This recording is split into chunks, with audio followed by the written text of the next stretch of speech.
Hello everybody.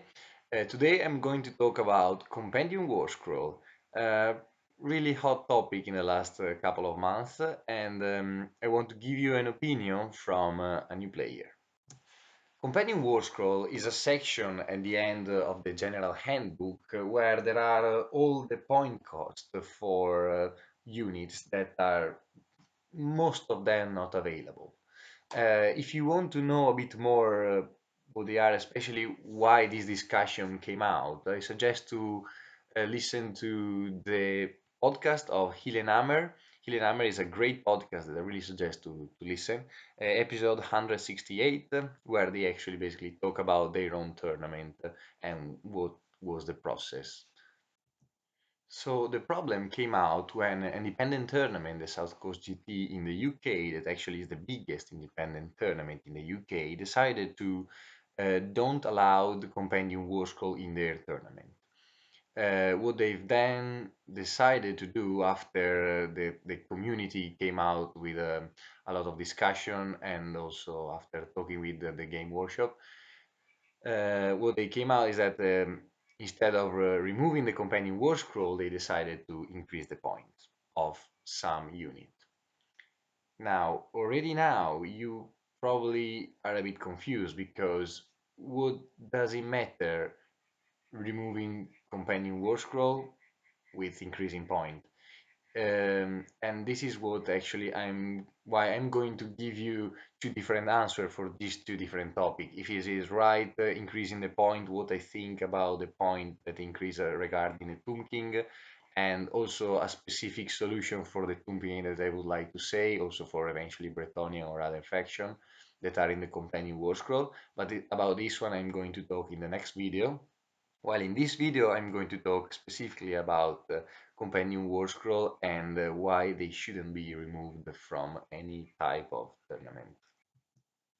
So, from my understanding, they wanted to remove the Companion War Scroll from their tournament because a lot of new players that are increasing a lot with Age of Sigmar, fortunately, won't be able to buy the model that they are facing in the tournament.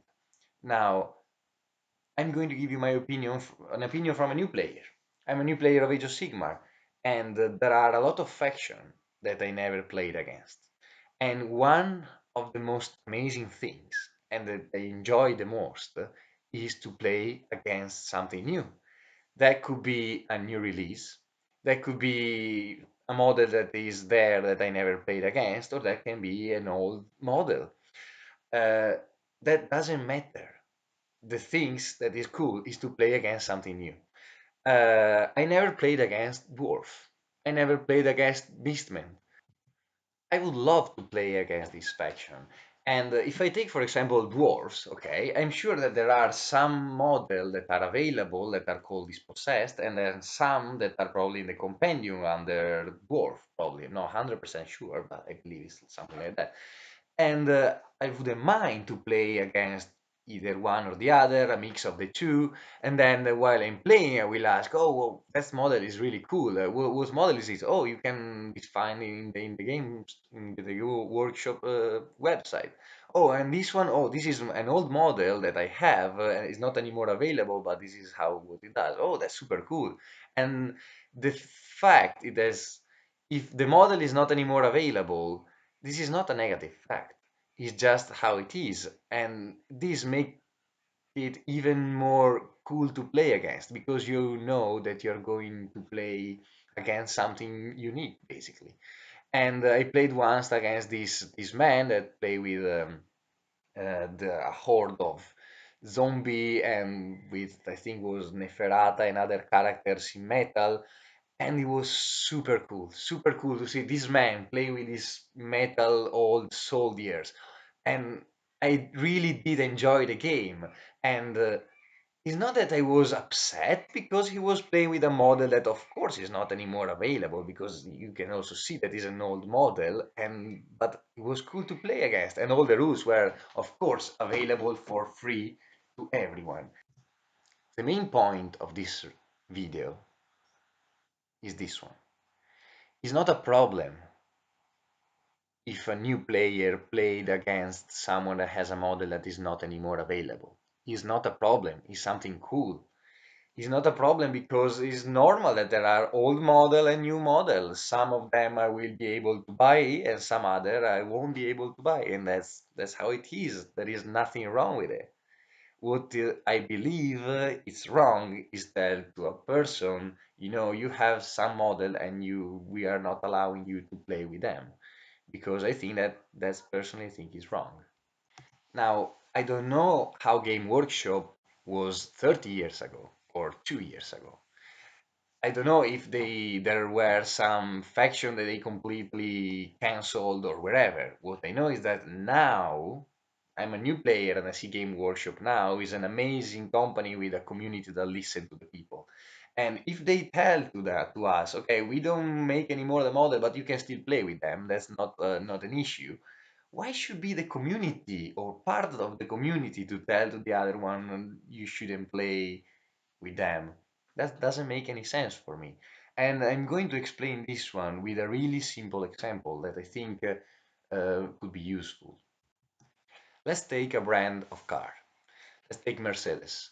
From today, let's say that there is a specific model of car that Mercedes decide to don't make anymore. And that's mainly because it's old, it doesn't sell anymore, or whatever. So from today, the car is not anymore available in the factories. Then I'm 18 now, I have a patent and I want to buy a new car. I'm going around for my town and I see the old Mercedes and I say, well, I quite like that car. I'm going to the factory of Mercedes. I'm telling them I would like that car. Is it possible? They tell me, well, that's not anymore in production. You can still find it, used if you want. Or what you have is a completely new range of car that Mercedes is doing now.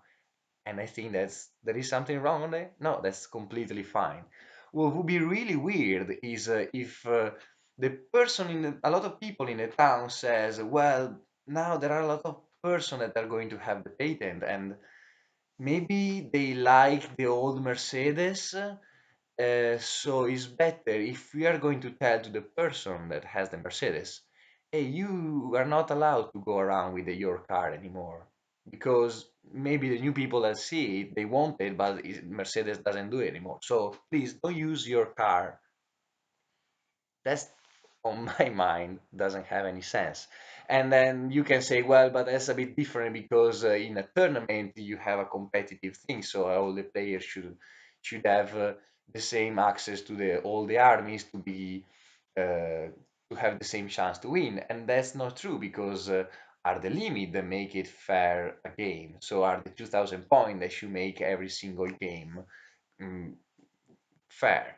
And in the same way that if you want to organize a race in your town, you will say, okay, I'm going to set a limit for the type of car that can participate, for example, the size of the volume of the engine or whatever, and then old new car will participate and they will run, and they are the limit of the competition that decided if it's fair or not.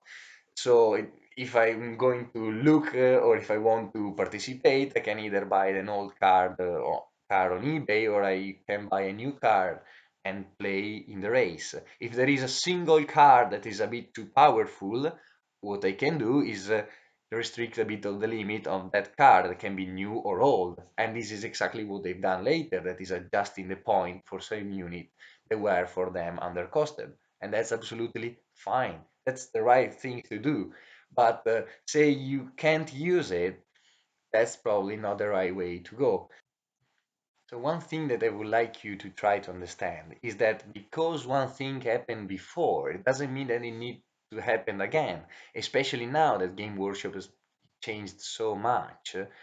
I think it's not normal to have an old model that is not playable anymore. What could be normal is to have a wide range of models, some of them available, some of them are not, that are all playable, and that's absolutely fine. You can have some available and some not. What I think is instead completely weird is don't allow people to play with the model that they have. So I think that Game Workshop is doing a lot to moving forward.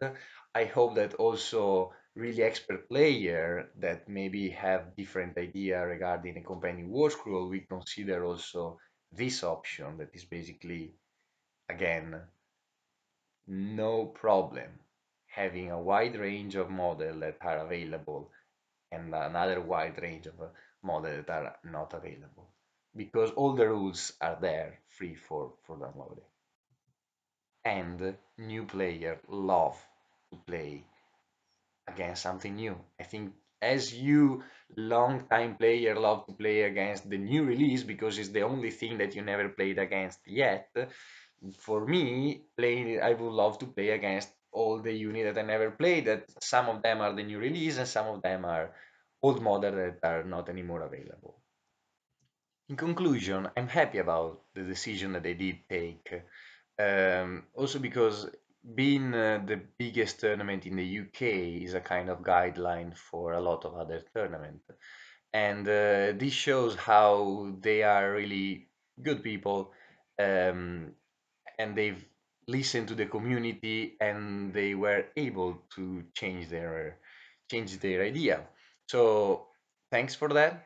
I really suggest anyway everyone to listen their podcast. I've listened from the beginning when I started Age of Sigmar to listen their podcast. They are really positive, and I really enjoy to listen to them because there is one guy that is more competitive, the other one is more hobby, and they are a good mix. And you see how they are open mind. I believe that they still would like to remove the companion Warscroll. Of course, this is two different ideas from two different people, but I appreciate that at least for this year they have the companion Warscroll. But talking about Tomb King especially, or also if you are a Bretonian player, I really suggest you to follow me and wait for the next video because I have a super cool idea for the Tomb King. Last things, both this video and the next videos, and also probably a lot of other videos that I'm going to do, are based on the topic of the week from Vince Venturella.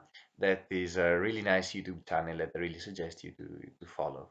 Uh, I think there is also another podcast that is called Facehammer that is helping for organizing this tournament in the UK. So check that out as well. See you soon. Have a nice day.